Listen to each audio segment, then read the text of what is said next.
Hello बच्चों, English की next class present past tense हो चुका है पिछली क्लासेज में। वीडियोज को सीरीज वाइज देखें, प्लेलिस्ट से रन करके देखें ताकि आपको सारी चीज़ें समझ आए। बीच बीच से देखोगे तो इंग्लिश समझ में नहीं आएगी। कंप्यूटर की वीडियो समझ में आ जाती है, इंग्लिश की नहीं आती।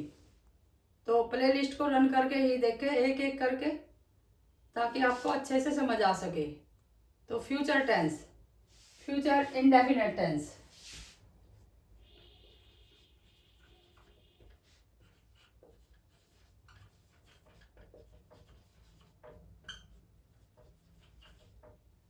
पहचान,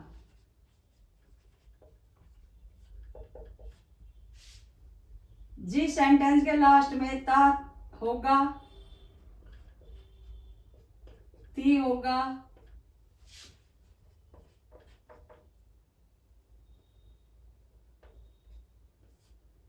और ते होगा, ते होंगे, आए, वो फ्यूचर इंडेफिनेट टेंस होता है। मेन वर्ब, वर्ब की फर्स्ट फॉर्म, और हेल्पिंग वर्ब विल और शैल। लेकिन शैल के लिए बता दें कि जिस सेंटेंस के लास्ट में, जैसे मैं आपके लिए खाना बनाऊं, ऊ की सेंस आए, पकाऊं, बनाऊं, जाऊं,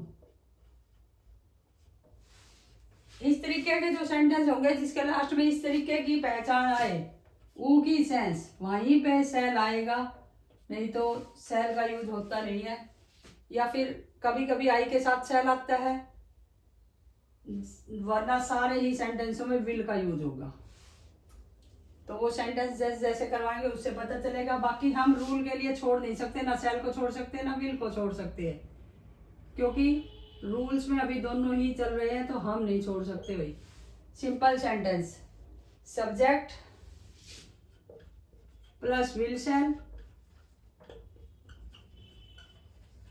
प्लस वर्ब की फर्स्ट फॉर्म प्लस ऑब्जेक्ट। शायद रूल सभी को बनाने आ गए होंगे। Negative sentence, subject plus will shall not plus not plus verb की फर्स्ट फॉर्म प्लस ऑब्जेक्ट, कोई चेंज नहीं। Simple rule, simple sentence. Interrogative sentence, will शैल बाहर आ जाएगा जैसे हर बार आ रहा है, पिछली क्लासेज में बताया है। Will shall plus subject plus verb की first form plus object, then question mark. Interrogative negative sentence, will shall plus not. अब नोट चाहे सब्जेक्ट से पहले लगा दो चाहे सब्जेक्ट के बाद, कोई दिक्कत नहीं। So will shall plus not plus subject plus verb की फर्स्ट फॉर्म और plus object, then question mark. अब सेंटेंस जैसे वह बाजार जाता होगा, वह बाजार जाता होगा, तो क्या आ जाएगा अभी? वह आपका वही सब्जेक्ट, बाजार आपका ऑब्जेक्ट, और जाना मेन वर्ब, और ता होगा हेल्पिंग वर्ब। ठीक है।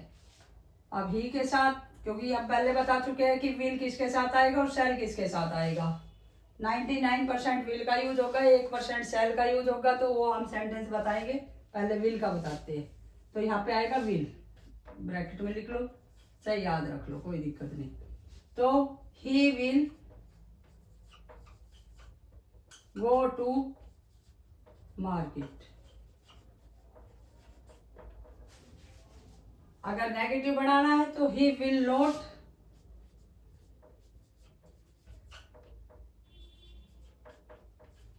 गो टू मार्केट।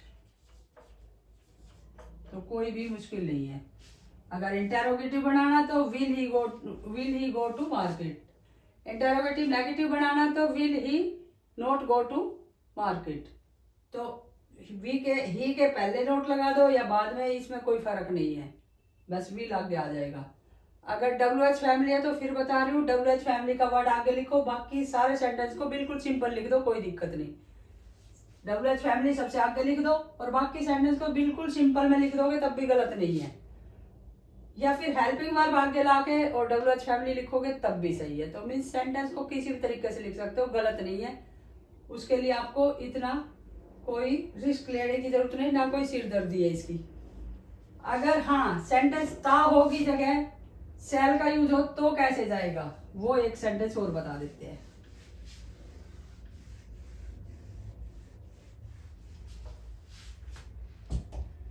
वो सेंटेंस एक तो ऊ की सेंस हमेशा आई के लिए ही आएगी। जैसे मैं आपके लिए खाना बनाऊं, मैं आपके लिए खाना बनाऊं, तो इस तरीके के सेंटेंस में हेल्पिंग वर्ब शैल यूज होगी भाई। क्या? शैल।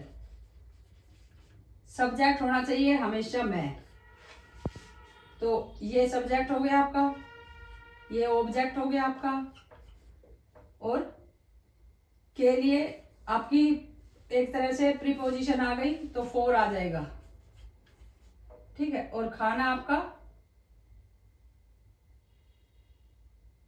दो ऑब्जेक्ट हो गए भाई इसमें। आपके लिए ऑब्जेक्ट, फोर पोजीशन प्रीपोजिशन, और खाना भी ऑब्जेक्ट है। देखो हमने सेंटेंस एक लगाया था लेकिन यहाँ पे दो आ गया। बनाओ में हेल्पिंग वर्ब भी और मेन वर्ब भी दोनों चली गई है। सेंटेंस को समझने की कोशिश करना, क्योंकि यहाँ आपके लिए खाना पहला भी ऑब्जेक्ट और दूसरा भी ऑब्जेक्ट।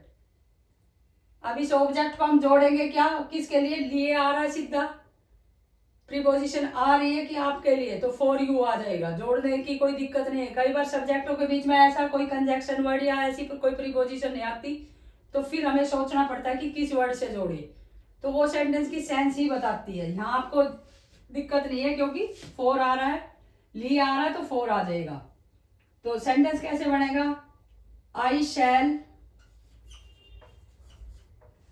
अब बनाओ के लिए दो वर्ड यूज कर सकते हो आप, मेक भी यूज कर सकते हो और कुक भी कर सकते हो, क्योंकि दोनों ही वर्ड खाना बनाने के लिए। तो आई शैल मेक फूड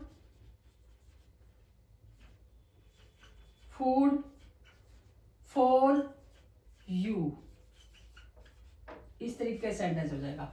क्योंकि दोनों ऑब्जेक्टों को यहाँ पे भी फिर वही, जैसे आपकी वर्ब होती है कि पहली वर्ब दूसरी बन जाती है, दूसरी वर्ब पहली बन जाती है, तो ऑब्जेक्ट पे ऐसा रूल लागू नहीं होता कि भाई पहला ऑब्जेक्ट दूसरा बन जाएगा, दूसरा ऑब्जेक्ट पहला बन जाएगा। यहाँ पे बन गया कि दूसरा ऑब्जेक्ट पहला बन गया और पहला ऑब्जेक्ट दूसरा बन गया, लेकिन ऑब्जेक्ट के लिए ऐसा कोई रूल नहीं है कि परमानेंट पहला दूसरा आपस में चेंज होंगे। वर्ब पे ज्यादातर ये चीज लागू होती है। तो हमने बताया था कि पहली वर्ब ज्यादातर दूसरी बनती है और दूसरी वर्ब पहली बनती है। ऑब्जेक्ट के लिए रूल लागू नहीं है, जैसा वर्ड होगा उस हिसाब से आपको एडजस्ट करना पड़ेगा। तो यहाँ पे फूड पहले आ गया और फॉर यू पीछे चला गया।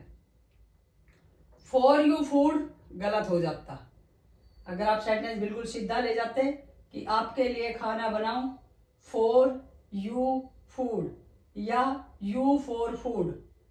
अगर ये वर्ड आप इस तरीके से रखते तो गलत था। आपको पहले फूड ही लाना होगा, क्योंकि बना आप यू को नहीं रहे, खाने को बना रहे हो तो मेक के साथ फूड आएगा। मेक फूड फॉर यू, इस तरीके से सेंटेंस होगा। इसके और सेंटेंस लिख लीजिए। वह आपके साथ बाहर जाता होगा,